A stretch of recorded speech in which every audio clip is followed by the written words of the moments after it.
Okay, breakfast time. I've just overboiled the milk for my coffee, but got some oats and some dates and nuts in there, and I'll show you outside.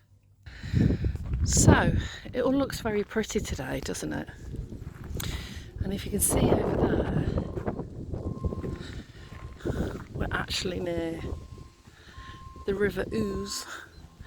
Most people are in the field over there, but I wasn't sure where I was staying yesterday. I got at as far as York, and you can see over there, you can see the river. It was pouring down.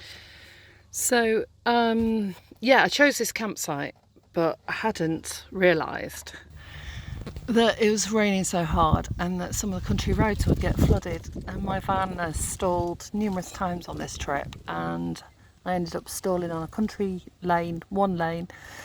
Cars getting stuck in front of me, and I couldn't start it for ages because it was almost like a little tiny river. So I ended up here last night, so I'm going to do some more videos, but I just wanted to show you it's gorgeous this morning. Last night I thought I was going to be getting flooded in the river.